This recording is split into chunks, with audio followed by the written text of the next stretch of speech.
జై శ్రీమన్నారాయణ. ఇవాళ మన తిరుపాయి వ్రతంలో ఎన్నో రోజులు ఉన్నాం? 30 రోజులతో సరే. ధను సంక్రమణం అయిన దగ్గర నుంచి మకర సంక్రమణం అయ్యే వరకు కూడా ఈ వ్రతం కొనసాగుతూ ఉంటుంది.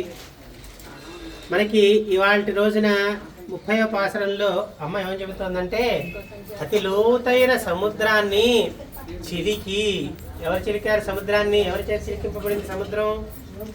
పాల సముద్రాన్ని వీళ్ళంతా ఏం చేశారంటే అమృతం కోసం వెతకడం మొదలుపెట్టారు. అమృతం ఎక్కడ ఉంది అంటే పాల సముద్రంలో ఉంది అమృతం. ఈ అమృతాన్ని చిలకాలి అని చెప్పి వీళ్ళు ఆలోచన చేశారు. మన ఇంట్లో ఉన్న చిన్న కడవలో ఉన్నటువంటి పెరుగును చిలకాలి అంటే ఒక కవ్వం అయితే సరిపోతుంది. మరి అంత పెద్ద పాల సముద్రాన్ని చిలకాలి అంటే ఏం కావాలి? అప్పుడు మందరగిరిని పట్టుకొచ్చారు. ఆ మందరగిరిని పట్టుకొచ్చి మరి చిలకడానికి ఒక తాడు కావాలి కదా, వాసుకి అనే పామును పట్టుకొచ్చారు. ఎప్పుడైతే ఈ మందరగిరిని సముద్రంలో వేశారో అది బొడుగును మునిగిపోవటం మొదలుపెట్టింది. అది నిలబడితేనే కదా చిలకటానికి అవకాశం ఉంటుంది. అప్పుడు స్వామి కూర్మావతారం ఎత్తి ఆ మందరగిరిని ధరించి మోస్తే అప్పుడు ఆ పాల సముద్రాన్ని చిలికినప్పుడు అమృతం వచ్చింది. అలా ఆ పాల సముద్రాన్ని, లోతైనటువంటి పాల సముద్రాన్ని చిలికినటువంటి శ్రీయపతి, శ్రీదేవి అంటే లక్ష్మీదేవి యొక్క భర్త, దివ్యమైన చక్కటి ముఖము కలవాడ, చంద్రబింబాన్ని పోలినటువంటి ముఖము కలవాడ. ఈయన ఎలా ఉంటాడండి స్వామి? స్వామి ఎలా ఉంటాడు? చంద్రబింబంలా ఉంటాడా? నల్లగా ఉంటాడా? నల్లగా ఉంటాడా స్వామి? చెప్పా చాలాసార్లు. వేదం కూడా చెప్పలేకపోయింది స్వామి యొక్క రూపు రంగులని చెప్పాడు. ఇక్కడ అమ్మ ఏం చెప్తుందంటే, చక్కగా చంద్రబింబంలాగా చక్కటి ముఖము కలిగినటువంటి ఆ పరమాత్ముడు, అప్రమేయుడు పరై అనే వాయిద్యాన్ని మాకు అనుగ్రహించి, పరై అంటే ఏంటండి ఇక్కడ దాని ఉద్దేశం ఏంటి? పరమే పరం, పరమాత్మ యొక్క సాన్నిధ్యమే పరమపదం. అంటే ఏంటి? పరమాత్మ యొక్క సాన్నిధ్యమే. శ్రీరామచంద్రుడు భూమి మీదకి వచ్చి, వైకుంఠం నుంచి భూమి మీదకి వచ్చాడు, మరలా వైకుంఠానికి వెళ్ళిపోయాడు. వైకుంఠంలో ఉన్నటువంటి పరమాత్ముడు సాక్షాత్ కృష్ణ పరమాత్ముడు ఏం చేశాడంటే ఆ వైకుంఠాన్ని మొత్తాన్ని భూమి మీదకి తీసుకువచ్చాడు. శ్రీరామచంద్రుడు తనతో పాటుగా ఉన్న వాళ్ళందరినీ కూడా క్రిమి కీటకాదులతో సహా వైకుంఠానికి తీసుకువెళ్ళిపోతే శ్రీకృష్ణ పరమాత్ముడు ఆ వైకుంఠాన్నే భూమి మీదకి తెచ్చాడు. అంటే పరమపదం అంటే ఏదో కాదు, పరమాత్ముడి సాన్నిధ్యమే పరమపదం. ఆ పరమపదాన్ని, ఆ పరాయి అనే వాయిద్యాన్ని మేము పొందామయ్యా. పొందిన తర్వాత చక్కగా తామర పూసలు, చల్లటి తామర పూసలు లాంటి 30 పాసురాల్ని రచించి అది నీకు ఒక దండలాగా వేసినటువంటి ఆ భట్టర్ యొక్క కుమార్తె అయినటువంటి ఆ గోదాదేవిని మేము ముందు పెట్టుకుని స్తుతిస్తూ నీ యొక్క సాన్నిధ్యాన్ని మేము పొందగలిగామయ్యా. ఎర్రటి తామరజేకు వంటి కన్నులు కలగవాడా, శ్రీవల్లభుడా, నారాయణ, సాటిలేని దివ్య కరుణను, ఆనందమును అనుభవిస్తున్నాం. మనకేం కావాలి? పరమాత్మ యొక్క సాన్నిధ్యం కావాలి. ఈ యోగులు, ఋషులు, మునులు వీళ్ళు ఏం చేస్తారంటే అత్యంత దుర్లభమైనటువంటి పరమాత్మ యొక్క సాన్నిధ్యం కోసం తపస్సు, తర్వాత ధ్యానము, యోగము, తర్వాత యజ్ఞ యాగాదులు ఇవన్నీ చేస్తూ ఉంటారు. దేనికి ఇవన్నీ వీళ్ళు చేసేది? చిట్ట చివరిగా పరమాత్మ యొక్క సాన్నిధ్యాన్ని పొందటానికి.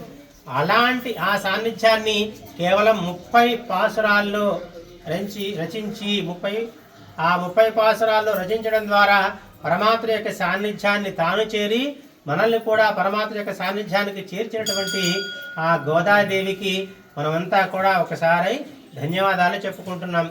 ఇప్పటి వరకు మనం ఏం చెప్పుకున్నాం? మొదటి 5 పాసురాలునేమో పూర్వపీఠికని, తర్వాత ఇచ్చినటువంటి ఈ 10 మిగిలినటువంటి పాసురాలన్నీ కూడా ఆ మధ్యలో ఉన్నటువంటి అసలు విషయం అని చెప్పుకుంటే, ఈ చివరి 2 పాసురాలు ఏవైతే నిన్నటి పాసురం ఇవాటి పాసురం ఏదైతే ఉందో దీన్ని ఫలశ్రుతి అంటారు. ఫలశ్రుతి అంటే మనం ఏదైనా ఒకటి చదివామనుకోండి, కృష్ణాష్టకం చదివామనుకోండి, కోటి జన్మ కృతం పాపం స్మరణైన వినశ్యతి, అట్లా ఊరికే మనం ఆ కృష్ణాష్టకం చదవడం ద్వారా మనకి కోటి జన్మల పాపం అంతా పోతుందని, అట్లాగే విష్ణు సహస్రనామం చదివితే దానికి ఏదో ఫలితం ఉంటుందని చెప్తారు చూసారా. ఆ ఫలితం ఉంటుందని చెప్పే శ్లోకాలు ఏవైతే ఉన్నాయో ఆ శ్లోకాలు లాంటివి ఈ 2 పాసురాలు నిన్న ఇవాళ మన అమ్మ అనుసంధానం చేసినటువంటి పాసురాలు ఇవాటి రోజున. సరే, మనం ఇవన్నీ కూడా పరిపూర్ణంగా పూర్తి చేసుకుని పరమాత్మ యొక్క సాన్నిధ్యాన్ని పొందామని చెప్పుకున్నాం. పొందామా లేదా? పరమాత్ముడు కనపడుతున్నాడు కదా ఎదురుగుండా, స్వామి యొక్క సాన్నిధ్యాన్ని పొందాం కదా. అత్యంత మధురమైనటువంటి రామనామాన్ని నిరంతరం ఉపవాసం చేస్తూ మనం అంటమే కాకుండా 10 మంది చేత అది అనిపించి 10 ప్రాంతాలకి తిరిగి ఆ ప్రాంతాన్నంతా కూడా రామనామంతో శుద్ధి చేసి మరలా మనం చిట్ట చివరి అంకానికి చేరుకున్నాం. ఇక్కడ శ్రీకృష్ణ పరమాత్ముని వటపత్ర సాయి వడపరింగోయడయానని చెప్పి శ్రీవిల్లుపుత్తూరులో అమ్మవారు ఆయననే శ్రీరంగనాథుడిగా భావించి ఈ వ్రతం చేసిందని మనం చెప్పుకున్నాం. ఆ చెప్పగా ఈ వ్రతాన్ని పరిపూర్ణమయ్యేసరికి శ్రీ విష్ణు చిత్తుల వారు ఈ గోదాదేవిని వెంట పెట్టుకుని శ్రీరంగానికి చేరుకున్నారట. శ్రీరంగానికి చేరుకోగానే ఈ గోదాదేవి సశరీరంతో, అంటే ఆ శరీరంతో స్వామి యొక్క పాదాల గట్టు ఎక్కి స్వామిలో ఐక్యమైపోయింది. స్వామి ఉంటారు చూసారా, ఒక గట్టు, ఆ గట్టు మీదకి ఎక్కి స్వామిలో ఐక్యమైపోయిందిట. అయిపోగానే పాపం ఆ విష్ణు చిత్తుల వారు బాధపడుతూ, అయ్యా గోదాదేవిని తీసుకున్నాను, నువ్వు నాకు కూతురుని ఇచ్చావు, ఆ కూతురిని మరలా నువ్వే తీసేసుకున్నావు, నా కూతురు నువ్వు తీసేసుకున్నావు కాబట్టి నేను కూడా నీ దగ్గరికి వచ్చేస్తాను, నన్ను కూడా తీసుకెళ్ళిపో అని చెప్పి అడిగితే అప్పుడు ఆ స్వామి తాను ఏ రూపాన్నైతే తనలో ఇముడ్చుకున్నాడో ఆ రూపాన్ని మరలా శ్రీ విష్ణు విచిత్ర వారికి శిలారూపంలో ఇవ్వటం జరిగిందిట. ఆ శిలారూపంలో ఉన్నటువంటి గోదాదేవి మనకి శ్రీరంగంలో స్వామి యొక్క ఒక పక్కగా ఉండి మనకి ఈ రోజుకి దర్శనమిస్తోంది ఆ గోదాదేవి. ఈ రోజుతో మనకు 30 పాసురాలు 30 రోజులు పూర్తయినాయి. సాయంత్రం మనం కళ్యాణం చేసుకుందాం. అసలు ఈ శ్రీరంగనాథుడు ఎవరు, ఈయన ఎలా వచ్చాడు, ఈయన యొక్క పుట్టుపూర్వత్రాలు ఏంటి, ఇవన్నీ కూడా సాయంత్రం మనం వివరంగా చెప్పుకుని ఆ గోదా రంగనాథుడి కళ్యాణాన్ని అంగరంగ వైభవంగా చేసుకుందాం. సాయంత్రం 5:30 కల్లా ఇక్కడ ఉండే ప్రయత్నం చేయండి. 5:30కి మొదలైపోతుంది. 5ంటికే వచ్చేస్తామండి. 5ంటికే వస్తే మరీ మంచిది. 5ంటికి వస్తే మీరు ఏదైనా చేయగలిగిన సాయం ఉంటే చేద్దరు కానీ. ఏమ్మా, జై శ్రీరామ్, జై శ్రీరామ్, జై శ్రీమన్నారాయణ, జై శ్రీమన్నారాయణ.